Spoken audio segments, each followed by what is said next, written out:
States and around the world. Live from CNN Global Headquarters in Atlanta, I'm John Woods. But more than a week into the invasion of Ukraine, it appears Russia is moving into a more brutal military campaign, escalating attacks on major cities.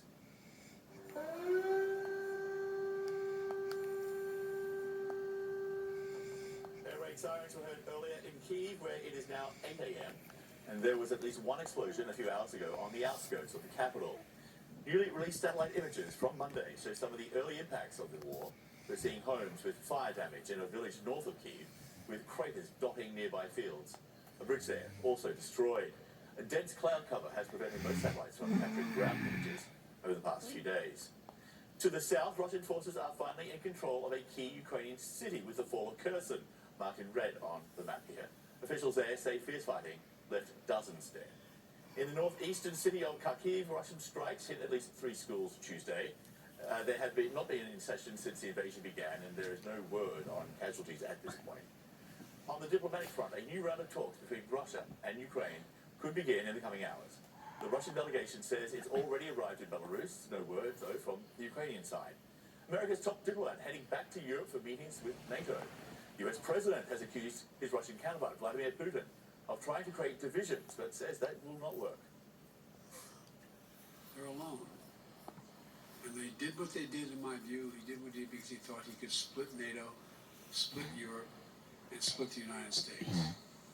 We're going to demonstrate to the whole world. No one can split this country. Thank you all so very much. Thank you. Our CNN correspondents are covering this conflict from Washington to Paris to Western Russia. They're on the ground in Ukraine as well, and Scott McLean is reporting on the evacuation efforts in Lviv. But first, we will hear from CNN's chief security correspondent, Jim Sciutto. Russia's invasion of Ukraine is gradually gaining ground. The mayor of the city of Kherson in the south of the country, with a population of 300,000, has said that the city has now fallen under Russian control, adding Ukrainian forces are no longer present. The devastation inflicted across Ukraine is only growing. Russian strikes increasingly targeting civilians. President Biden says it's deliberate. Russian forces moving on the capital, Kyiv, from the north have stalled due to Ukrainian resistance and their own shortages of food and fuel, say U.S. officials.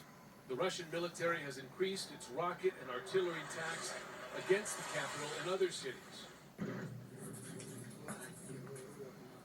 Russian forces hit a television tower in Kyiv. School. A school in the city of Kharkiv. Buildings in the town of Irpin. I'm seeing dead children. I'm seeing hospitals being bombed. I'm seeing churches being bombed. It's difficult. I'll do anything in my power to stop this aggression. The Ukrainian military has not let up its resistance, nor have civilians. Here, a man waved Ukrainian flags in front of Russian tanks in Kherson, and the West is keeping up sanctions pressure on Moscow. We're coming for you, ill-begotten gain. President Biden announced a new Justice Department task force to investigate Russian oligarchs during his State of the Union address. And today, the U.S. announced sanctions on the Russian defense industry and export controls on Belarus as well, from where Russia staged a large part of its forces for the invasion. 22 Russian defense-related entities will be designated, including companies that make combat aircraft, infantry fighting vehicles, missiles, unmanned aerial vehicles, electronic warfare systems, the very systems now being used to assault the Ukrainian people.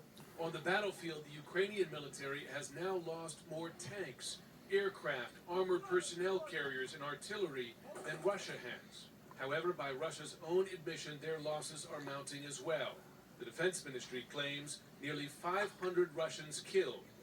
The Ukraine says that number is actually nearly 6,000. Russian mothers are losing their children in a completely foreign country. Ukraine and Russia are still engaged in some diplomacy. Delegations heading to Belarus for a second round of talks. But both the U.S. and Ukraine remain skeptical that Russian President Vladimir Putin would negotiate for peace. We, of course, remain open to pursuing any reasonable path, but it's very hard to see any path when the bombs are dropping, the planes are flying, the tanks are rolling. When he's saying, I want peace, this means get your Kalashnikov and prepare to war. 1 million refugees have fled Ukraine in just 1 week, according to the UN High Commissioner for Refugees. More than half have headed west into Poland. And there, many families have said emotional goodbyes after being separated at border checkpoints. CNN's Scott McLean spoke with evacuees boarding trains to leave Ukraine.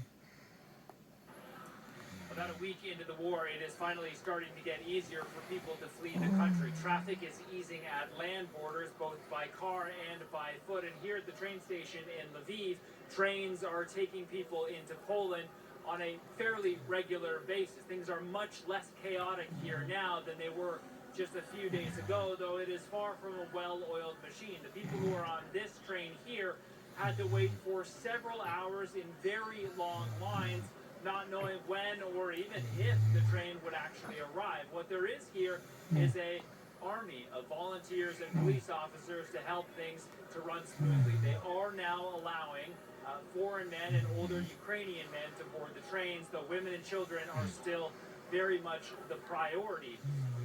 I spoke to one man who was in line, not because he wanted to board the train, but because he wanted to spend every last minute that he could with his wife and with his daughter. He waited in the line with them and then walked them right up to the train platform right until their passports were finally being stamped. It was a very emotional goodbye because he doesn't know when he'll see them next.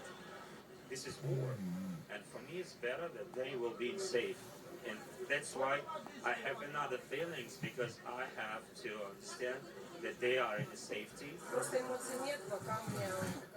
It is very difficult. I don't feel any emotions. I hope I will come back. I don't think it is going to be for a long time. I think everything is going to be fine. We will win, I believe.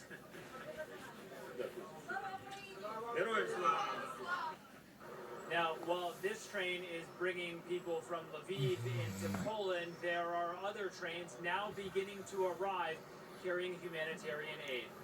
Scott McLean, CNN, Lviv, Ukraine.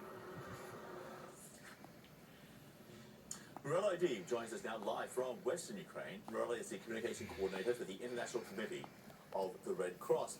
And thank you for being with us. And I'll start with the obvious. You are still in Ukraine, and by you I mean all of you, everyone there who is part of the ICRC's operation. So just how dangerous is it right now? How concerned are you that the Russians are going to intensify these attacks in the coming days? Good morning, John. Yes, the ICRC is in Ukraine. We've been here for the past 8 years and we're here to stay. The humanitarian situation is very dire. We've seen in the report about people leaving, but there are millions also still in Ukraine facing very, very difficult conditions. Lack of electricity, basic essentials like food, water, etc. Most of them are in shelters. Most of them are on the move, leaving lives behind and only carrying one luggage. So the situation is really dire. Hospitals are overloaded, and if the intensification continues, then we really are witnessing a catastrophic humanitarian situation right now in Ukraine. So you're saying that there are millions who have been internally displaced, on top of the 1 million or so who fled the country. What are their living conditions like for those who have lost their homes or are seeking shelter in with ICRC or other aid groups? What are they living like right now? Well, many of them are seeking shelter in public shelters, a little bit everywhere in Ukraine. Metro stations as well are full of people. I mean, the situation for these people are people whose life changed from one day to the other. They fled their homes, no food, no water. We have mothers who don't even have formula or diapers for their kids.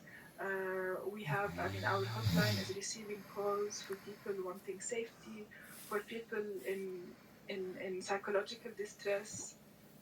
So the needs are huge. And for the ICRC, it's very important to start responding We've started in Mariupol, and here in Mariupol we visited shelters yesterday to distribute some food and essential hygiene items and water for more than 4,000 displaced people. In Kiev, we're giving medical equipment to hospitals much needed for trauma surgery, burns, gunshot wounds, etc. But it's very important also, security permitting, to be able to expand. We're already working in several locations in the east, but now that the conflict has spread, it's very important that humanitarian organizations like the ICRC are given, are allowed to actually access the zones and the people most in need right now in Ukraine. Is there any indication